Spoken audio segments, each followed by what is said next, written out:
if I was asking about the difference of your tank and the other tank, because we have two tanks, but if I was asking about your tank, like because it became more heavier than the original tank, actually, Yeah. and you brought a new sound, like a more current sound to tank. It's heavier than the original one.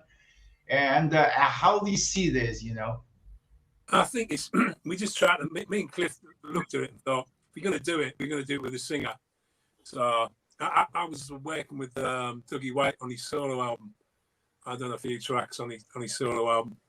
We got offered some shows we got offered a show at Sweden Rock, and I mentioned it to Dougie, and Dougie says, "Yeah, I'll do it. Yeah, no problem." So we just put the set. We were just going to do one show, and we did. It was so good. We just carried on. So 2 albums later, and then Dougie joined Michael Schenker, and we were looking around for a singer.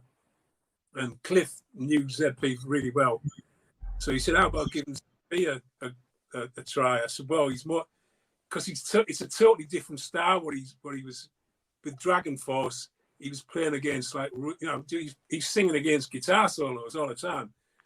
So when we actually, he come down for a jam with us, and we done a couple of shows. And when we started writing the Valley of Tears, he seemed to fall into a nice sort of like niche where he sounded a lot better with us than he did with Dragon Force, I thought, because he was singing more. He had more space to sing, where he was fighting against the 2 guitar players in Dragon Force. But and then he left and joined Skid Row, and it's quite a coincidence. I just moved to Holland, and at the same time, David Reading moved to Holland, and he sent me a message on Facebook.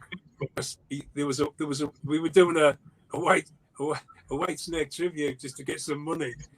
So he sent me a message on Facebook. So we just got talking, and then I said, "Do you want to try with Tank?" And he come down. He loved it. He said, "Yeah, that's it, great." And Dave really loves the old stuff. The first 3 albums he loves. Yeah. So that's what when we actually started playing with the Reitman, we sort of moved it back a bit and started doing a bit more old stuff with him because he sings it really good.